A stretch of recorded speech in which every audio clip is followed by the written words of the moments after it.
ये स्टोरी एक ऐसे फेमस एक्टर की है जिसे एक ट्रांसलेटर लड़की से प्यार हो जाता है।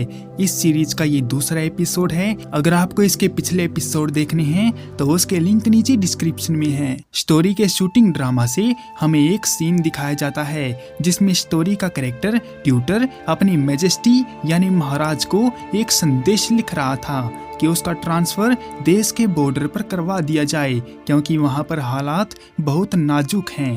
मेन स्टोरी में टेंग जाओ मिंग वेई का एक टेस्ट लेने के लिए उसके करीब आता है तो मिंग वेई घबरा जाती है क्योंकि उसने अपनी बहन से सुना है कि जिस क्रू के साथ वो काम करने जा रही है वो एक अजीब सा टेस्ट लेते हैं। इसी घबराहट में मिंग वेई डिसाइड कर लेती है कि अगर टेंग जाओ ने कोई ऐसी वैसी हरकत की तो वो उसके अंडकोश फोड़ देगी, लेकिन ऐसा कुछ नहीं होता और मिंग वेई उस टेस्ट के रिप्लाई में एक समझदारी भरा जवाब देती है कि एक एक्ट्रेस को अपने काम को पूरी डेडिकेशन के साथ करना चाहिए और अपनी परफॉर्मेंस को काफी अच्छी तरह से प्रेजेंट करना चाहिए। लेकिन ये आंसर टेंग जाओ को सेटिस्फाई नहीं करता। उसका कहना है कि मिंग वेई अपना सारा काम सेट पर दिखाएगी और अगर वो फेल हो गई तो उसको रिप्लेस कर दिया जाएगा और फिर कभी काम करने का मौका भी नहीं दिया जाएगा।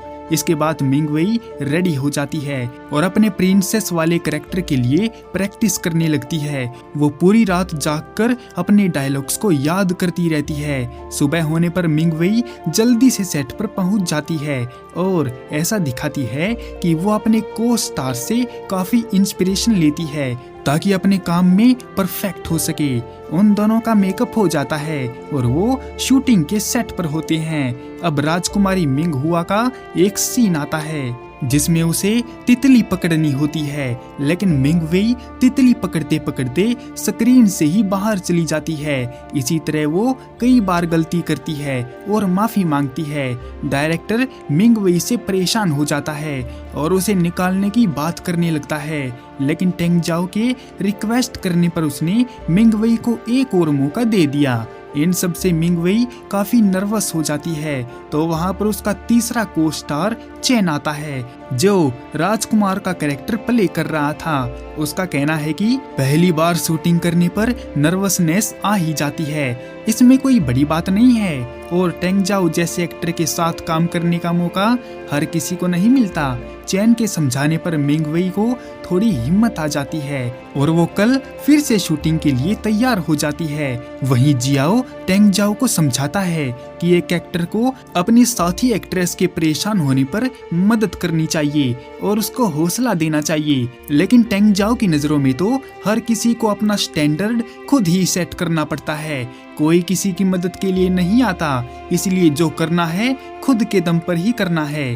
टेंग जाओ की बात सुनकर जियाओ थोड़ा इरिटेट हो जाता है। उसे लगता है कि टेंग जाओ के अंदर तो दिल नाम की कोई चीज है ही नहीं। शाम को मिंग वेई के पास उसकी बहन कियाओ का कॉल आता है। वो जानना चाहती है कि सब कुछ कैसा चल रहा है। मिंग वेई का कहना है कि वो उस कगार पर खड़ी है जहां उसको काम से लात मार के निकाल दिया जाएगा, जिस पर कियाओ मिंग वेई को हिम्मत देती है और उससे मिलने की बात कहती है।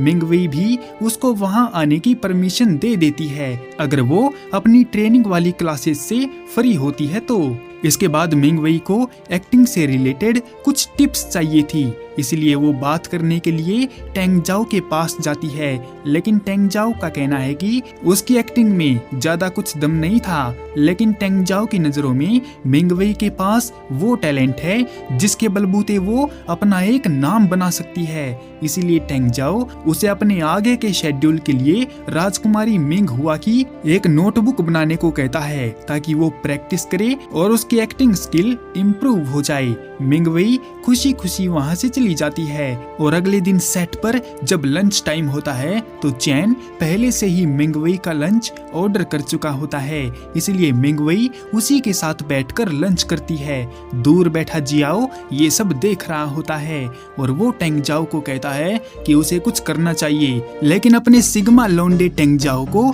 लड़कियों में कोई भी दिलचस्पी नहीं है, इसलिए उसे घंटा भी फर्क नहीं पड़ता कि उसकी साथी एक्ट्रेस किसके साथ खाना खा रही है या किसके साथ घूम रही है। शूटिंग फिर से शुरू होती है और राजकुमारी मिंग हुआ का वही सीन फिर से आता है जिसमें उसे तितली को पकड़ना है। लेकिन उसके तितली पकड़ने से पहले वहाँ पर ग्रैंड ट्यूटर यानी टेंग जाओ आ जाता है। उसे राजकुमारी को पढ़ाने का काम मिला है, लेकिन राजकुमारी उसको धमकी देती है कि उन्हीं की वजह से उसकी तितली डरकर भाग गई, इसीलिए ट्यूटर को उसकी तितली पकड़कर देनी होगी, नहीं तो वो उसको वहाँ से जाने नहीं देगी। उसी टाइम वो तितली राजकुमारी के सिर पर आकर बैठ जाती है, तो ट्यूटर उसे पकड़कर राजकुमारी को दे देता है और अपना काम पूरा करता है। सीन कट होता है और ये शॉट बिल्कुल परफेक्टली शूट होता है, इसीलिए डायरेक्टर भी खुश था। टेंग जाओ भी उसकी मदद करता है सही गाइडलाइन देकर, ताकि वो अपने काम में कोई गलती ना करे। मिंग वेई भी अपनी पूरी लगन से मेहनत करती है और राजकुमारी के कैरेक्टर को समझने के लिए उसकी हर एक छोटी से छोटी बात को नोट करती है। अगले दिन की शूटिंग शुरू होती है, जहां पर ट्यूटर राजकुमारी को एक बुक के 10 पेज को रीड करने को बोलता है, लेकिन राजकुमारी काफी लेजी है और उसे घर के बाहर जाकर अपनी सहेलियों के साथ मजे करने हैं, लेकिन ट्यूटर उसको जाने ही नहीं देता। पर तभी वहां पर 2 गुलाम आते हैं एक स्पेशल टाइप की क्रीम लेकर। उनका कहना है कि अगर राजकुमारी इसका इस्तेमाल करेगी तो वो और भी ज्यादा खूबसूरत हो जाएगी, और ये बेवकूफ खुशी खुशी उसका इस्तेमाल करने लगती है। अब इन लड़कियों को कौन समझाए कि किसी भी टुच्चे प्रोडक्ट की इतनी औकात नहीं होती कि वो किसी को सुंदरता ऐसे ही उपहार में दे दे। हाँ, टेम्परेरी तौर पर तो ये दीदी लोग बहुत सुंदर हो सकती हैं, लेकिन इसका खामियाजा उनको आने वाले समय में भुगतना पड़ता है।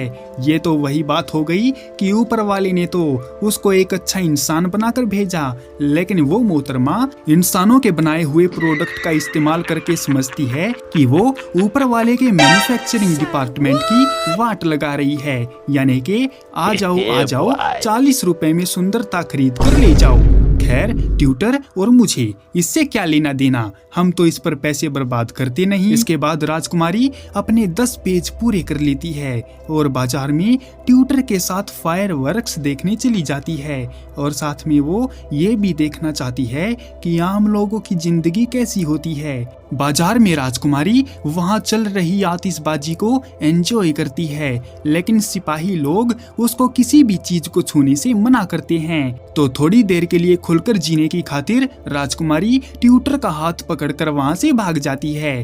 उस भागम भाग में ट्यूटर का हाथ राजकुमारी पर लग जाता है और वो मेंटली थोड़ा डिस्टर्ब हो जाता है। फिर वहाँ पर फायरवर्क्स होने लगता है और वो दोनों उसको जी भर के देखते हैं। सेट पर हुई हरकत टेंग जाओ को रियल लाइफ में भी डिस्टर्ब कर रही थी और वो किसी से भी अच्छी तरह बात नहीं करता। अगले दिन सेट पर डायरेक्टर उनको समझा रहे होते हैं, तो वहाँ भी उसका ध्यान नहीं लगता। शूटिंग शुरू होती है और ट्यूटर जंग लड़ने के लिए जा रहा था, तो राजकुमारी बीच में आकर उसका रास्ता रोक लेती है, क्योंकि ट्यूटर उसको बिना बताए जा रहा था। राजकुमारी मन ही मन ट्यूटर की चिंता करती है, लेकिन वो अपने चेहरे पर इस तरह के एक्सप्रेशन नहीं आने देती। हालांकि ट्यूटर समझ गया है कि राजकुमारी के मन में क्या है, इसीलिए ही उसने जंग पर जाने का फैसला किया है। राजकुमारी ट्यूटर को एक रक्षा सूत्र देती है, लेकिन ट्यूटर उसको लेने से मना कर देता है। राजकुमारी उसे हिंट भी देती है कि वो उसके लिए ग्रैंड ट्यूटर से कहीं बढ़कर है, लेकिन ट्यूटर उसकी बात नहीं सुनता और वहां से आखिरी अलविदा लेकर चला जाता है। इससे राजकुमारी का दिल टूट जाता है। सीन कट होता है और ये शूट भी परफेक्ट होता है। डायरेक्टर खुश है क्योंकि मिंग वेई के एक्सप्रेशन बिल्कुल रियल लग रहे थे। इसके बाद सेट पर चेंग याओ आ जाता है। उसे देखकर मिंग वेई थोड़ा मायूस हो जाती है। रात के समय चेन मिंग वेई के पास आता है और बताता है कि चेंग याओ ने इस हिस्टोरिकल ड्रामा में काफी इन्वेस्ट किया है और अफवाहें ये भी फैली हैं कि चेंग याओ इसीलिए शो में इन्वेस्ट करता है ताकि वो एक्ट्रेस का फायदा उठा सके। ये सुनकर मिंग वेई चिंता में पड़ जाती है क्योंकि उसे अपने एक्स का कोई भी एहसान नहीं चाहिए।